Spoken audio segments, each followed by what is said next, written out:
महाशिवरात्रि की आप सभी दर्शकों को ढेर सारी शुभकामनाएं। नमस्कार, बहुत स्वागत है आपका।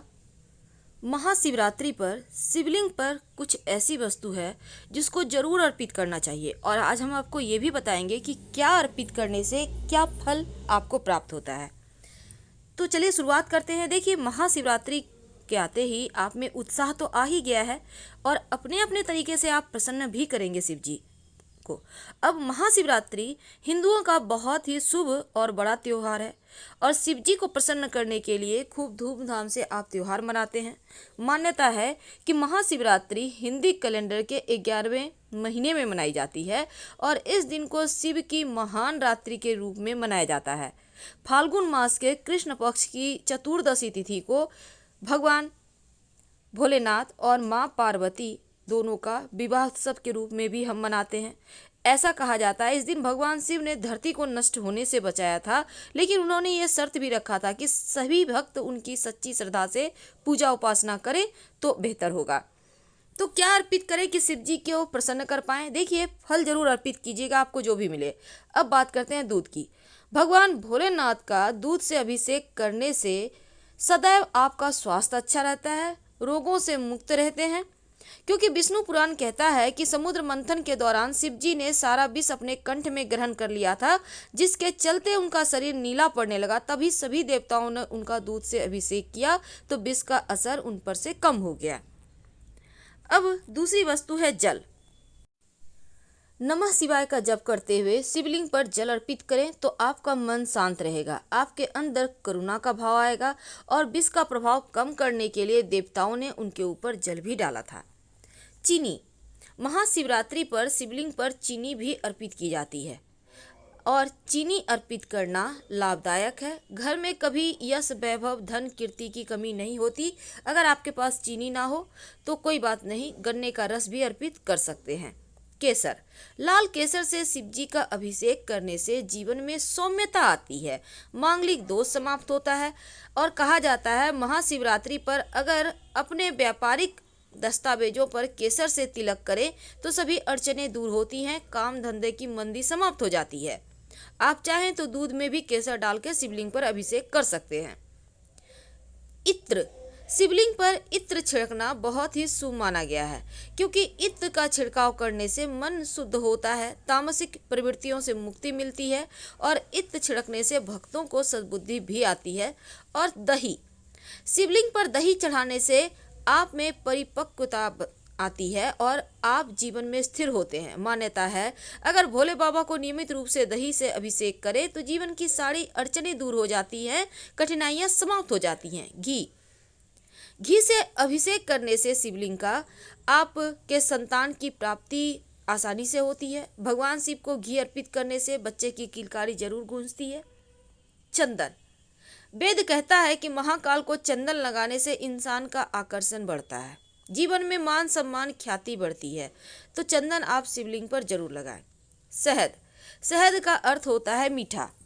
अब भोले बाबा कभी भी किसी तरह का कोई भी द्वेष रखते नहीं, तो शिव जी को शहद अर्पित करने से आपकी वाणी में मधुरता आती है, दिल में परोपकार की भावना बढ़ती है। भांग। भगवान शिव को भांग बहुत ही प्रिय है। समुद्र मंथन के विष के प्रभाव को कम करने के लिए भांग का प्रयोग किया था और हमारे पुराणों में भांग को एक दिव्य औषधि के रूप में देखा जाता है, जिससे स्किन के रोगों का इलाज भी संभव है। लेकिन अब जो हम बातें करेंगे वो नॉर्मली आप अपने मनोकामना अनुसार अर्पित कर सकते हैं। इक का रस। गन्ने का रस से अगर शिवलिंग का अभिषेक किया जाए तो जीवन में खुशी बढ़ती है और इसके साथ ही आप घी से शिवलिंग का अभिषेक कर सकते हैं। घी से अभिषेक करने से संतान की प्राप्ति भी होती है। वैसे जब आप शिव जी की पूजा करेंगे तो तांबे का बर्तन आप इस्तेमाल कर सकते हैं और इसके अलावे आप धतूरा का पुष्प और इस धतूरा का पुष्प अर्पित करने से क्या होता है ना, जीवन के हर शत्रु विरोधी शांत हो जाते हैं। पीपल का पत्ता अगर शिवलिंग पर अर्पित किया जाए तो स्वास्थ्य संबंधी परेशानी, मन से संबंधित परेशानी समाप्त हो जाती है। तो पीपल का पत्ता आप कैसे अर्पित करेंगे? 1 लोटा पानी में रात में शिवरात्रि के पहले एक बर्तन में आप पानी ले लें, 5 पीपल के पत्ते रख के, जो व्यक्ति बीमार है या जिनको बहुत टेंशन है, बहुत परेशानी है आप लोगों के घर के अंदर, सिराहने वो पानी रखकर सो जाएं और शिवरात्रि के दिन शिवलिंग पर अर्पित कर दें। अगर शिवलिंग पर लौंग अर्पित करें शिवरात्रि के दिन, तो राहु केतु संबंधी कोई भी परेशानी आपको परेशान नहीं करती और आप तमाम परेशानियों से मुक्त रहते हैं। अनार का दाना अर्पित करने से महादेव शीघ्र प्रसन्न होते हैं और शनिदेव के प्रकोप से भी बचाते हैं। जीवन में मान सम्मान बढ़ता है, नौकरी प्राप्ति में आसानी होती है। तो अनार के दाने निकाल के उससे अभिषेक करें तो खुशियां बढ़ेगी। अब बात करते हैं, चूंकि बेलपत्र शिव जी को बहुत ही प्रिय है, तो बिना बेलपत्र का तो पूजा ही अधूरा है। एक भी बेलपत्र आप अर्पित कर सकते हैं। वैसे 108 बेलपत्र अर्पित करने का विधान है, लेकिन जब आप एक बेलपत्र अर्पित करें तो पहले उस पर चंदन से राम लिखें, फिर अर्पित करें उल्टा करके, फिर उसको उठाइए, उसको शुद्ध कर ले, धो लें, फिर अर्पित कर दें। अगर आपके पास नहीं है तो हरा मूंग अर्पित करने से वाणी दोष समाप्त होता है, बुद्ध संबंधी परेशानी समाप्त हो जाती है। एक बात याद रखिए, जो भी अर्पित करें थोड़ा थोड़ा। और अगर आप गेंदे का पुष्प अर्पित करते हैं शिवलिंग पर, तो जीवन में खुशियां बढ़ेगी, आनंद बढ़ेगा, कभी किसी चीज़ की कमी नहीं होगी, क्योंकि गेंदे का पुष्प अर्पित करने से जीवन में हर्षोल्लास बढ़ जाता है। और ये है सेवली, जिसको बंगला में कहा जाता है, वैसे इसको कहते हैं हर श्रृंगार। ये पुष्प लगभग सभी देवी देवताओं को अर्पित किया जाता है और अगर इससे आप शिव जी का अभिषेक करें तो जीवन में प्रेम बढ़ता है, प्रेम की प्राप्ति होती है। अपराजिता का पुष्प अर्पित करने से शत्रुओं पर आप विजय प्राप्त करते हैं, शत्रु विरोधी आपके दबे रहते हैं, यानी आपको कोई हरा नहीं सकता।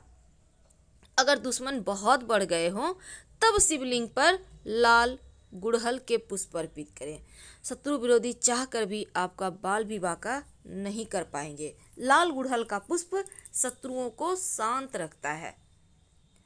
अब आक का पुष्प, आक का पुष्प अर्पित करने से एक तो शिव जी को सबसे ज़्यादा प्रिय भी है और जीवन में ये जो आक का, अगर आपके दुश्मन ज़्यादा हो तो आक के दूध से शिवरात्रि के दिन आक के पत्ते पर दुश्मन का नाम लिखकर वहीं वृक्ष के नीचे या कहीं भी मिट्टी में दबा दे तो दुश्मन शांत रहते हैं।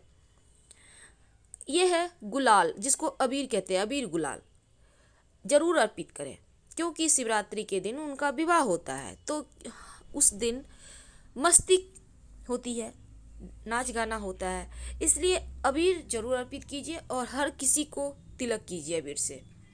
अंत में जब आरती करेंगे तब आरती में आप कपूर और लौंग जलाकर आरती करें, सब जगह दिखाइए, फिर सबको आरती लीजिए और आरती लेने के समय कुछ कॉइन वहाँ पे रखिएगा। इसके बाद उसको उठाकर किसी पास के मंदिर में रखाएं। तो आप घर में भी इस तरह से पूजा कर सकते हैं, क्योंकि मंदिरों में भीड़ रहती है। इसके साथ ही एक और आपको काम करना है, क्योंकि शिव जी की जब आप पूजा करते हैं तो दक्षिणा देने का विधान है। कैसे देंगे?